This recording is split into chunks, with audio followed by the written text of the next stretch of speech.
that wisdom carries forward into your spiritual self. They'll teach you how to do it. Then your next lifetime, it sticks. So you've, in effect, kind of taken a shortcut in the evolutionary cycles and skipped a few lifetimes down the road. So there are potential shortcuts. It is quite possible to do that.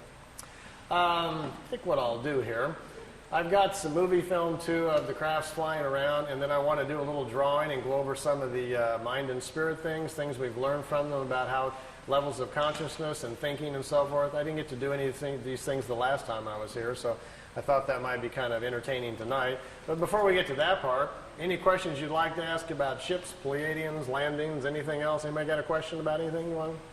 I'm open to ideas. Hi. Hi.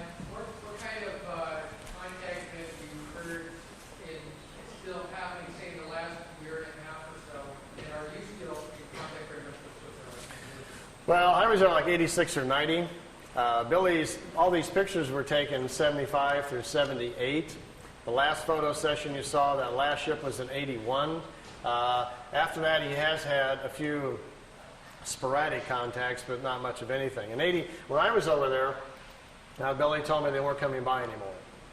He was not having any more contacts. He would have what he called social calls, where every now and then he would feel him in his head, or they'd talk to him in his head. Or you might see the disc over the house for a few seconds. They would just kind of check in on him.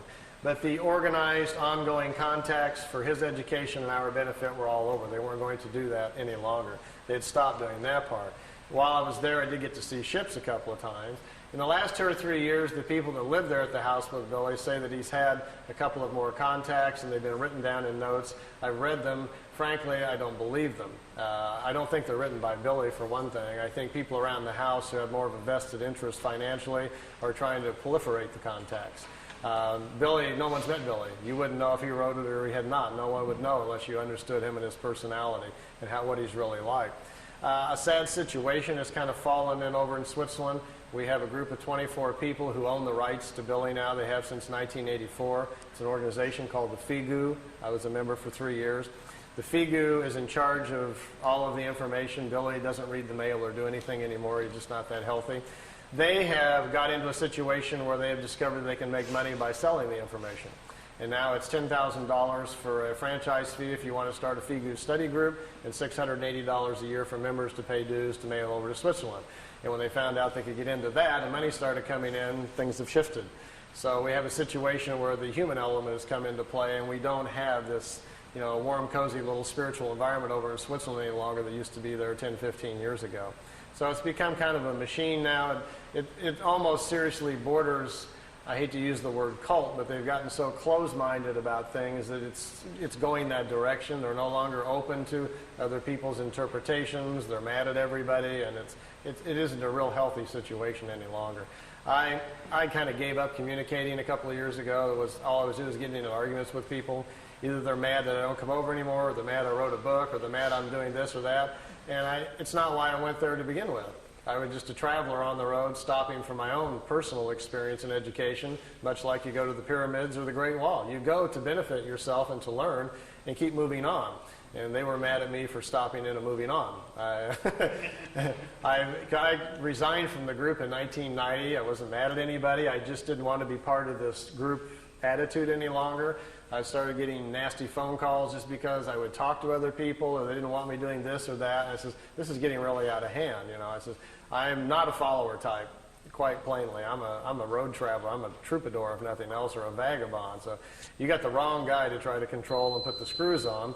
So then they sent me like a 5-page contract to sign that I wouldn't talk to anybody and only do what they told me, and blah, blah, blah. And I just kind of chuckled and laughed. I said, last-ditch effort of a desperate group. So I made a nice videotape, sit down in the living room, thanked him very much for the experience, but resigned from the group, and thanked Billy for the experience, and I haven't been back over there since. So I'm just still going down another road, still looking for things. Anything else you want to chat about? I did at Billy's, and they were in such an unusual way that it sounds pretty strange. I can't do it on my own. When I was young, my mom was part of what was called the National ESP Board in the 60s. We had a guy named Harold Sherman, Little Rock, Arkansas, was teaching the government what ESP was. My mom was one of those 5 people they brought in that was clairvoyant. And underneath it all was the government trying to see if we had these unique people who could see what the Russians were doing or whatever, you know. My mom could see what was going to happen tomorrow. She couldn't see beyond that, like short-range, clairvoyant type. And because she could do things and was very into it, at an early age, my mom taught me all about the crystals and floating things and where the different areas of your mind are. So I knew a few things when I got there. And Billy recognized that right away. And when he did, he says, "How much do you know?" And he sat down and we began to talk, and I found out he knew a lot more than I did. But I understood the basics of it. So he says, "Try doing this." And he would give me some mental gymnastics to do with symbols to see how strong I was. And then I would get in the pyramid to try it to see if I could cause things to happen and so forth. Well, I got to a point after a little while that he would say, "Well, I'll meet you tonight. You go to bed, and I'll give you the symbol to use, and I'll meet you, and we'll go aboard the craft." He says, "Okay." So I would go do my breathing things I was supposed to do, and I would invoke the symbols and lay down, do my thing, and get into my blank mode. Then I would hear his little bitty voice, "Hello, Randy." And the first couple of times it happened, I jumped up. I thought he was at the door. It kind of spooked me. But he wasn't at the door. He was up there waiting for me. Billy gets out of his body as easily as you and I walk out the front door. He gets out of his body, and then he came to get me.